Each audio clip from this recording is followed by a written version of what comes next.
छात्रों के आंदोलन से शुरू हुआ विवाद अब केंद्र सरकार में बड़े बदलाव की वजह बन गया है। नीट यूजी 2026 पेपर लीक कांड से केंद्रीय शिक्षा मंत्री धर्मेंद्र प्रधान को अपना पद छोड़ना पड़ा। उन्होंने अपने इस्तीफे में युवाओं के भविष्य और नैतिक जिम्मेदारी का जिक्र किया।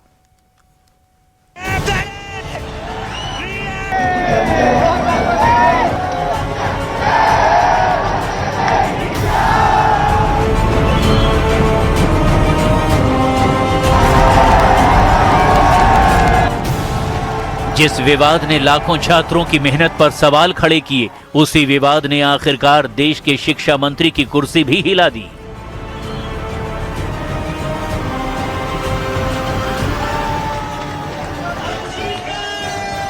नीट यूजी 2026 पेपर लीक को लेकर लगातार बढ़ते विरोध, जंतर मंतर पर छात्रों के आंदोलन और विपक्ष के हमलों के बीच धर्मेंद्र प्रधान ने इस्तीफा दे दिया।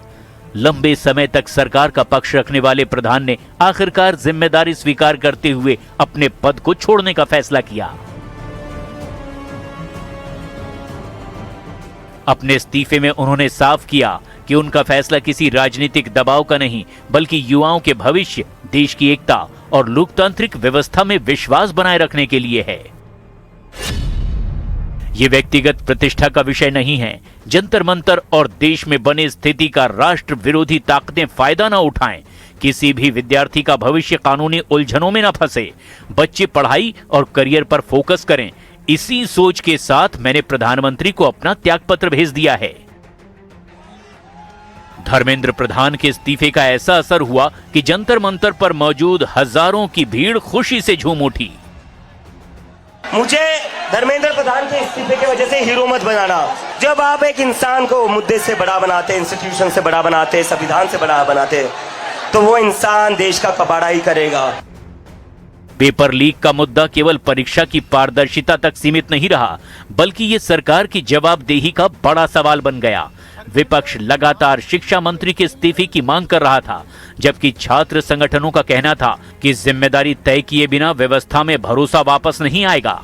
अब इस्तीफे के बाद सरकार पर नए शिक्षा मंत्री की नियुक्ति और परीक्षा व्यवस्था में व्यापक सुधार लागू करने का दबाव बढ़ गया है। साथ ही ये बहस भी तेज हो गई है कि क्या केवल मंत्री का इस्तीफा काफी है या पूरे सिस्टम में जवाबदेही तय करनी होगी। धर्मेंद्र प्रधान का इस्तीफा वो तो खैर देश ने छीन कर ले ही लिया, और जवाबदेही 20 जुलाई की जो हिंसा जिसमें पैलेट गन्स का इस्तेमाल हुआ था, उसकी जवाबदेही तय करनी पड़ेगी। किसने पैलेट गन्स चलवाई, किसने लाठियां चलवाई और किसने चलाई। युवाओं ने ये निर्णय किया कि जंतर मंतर से लेकर देश के कोने कोने में अपनी आवाज उठाएंगे, अपनी आवाज को बुलंद करके धर्मेंद्र प्रधान का इस्तीफा लेंगे।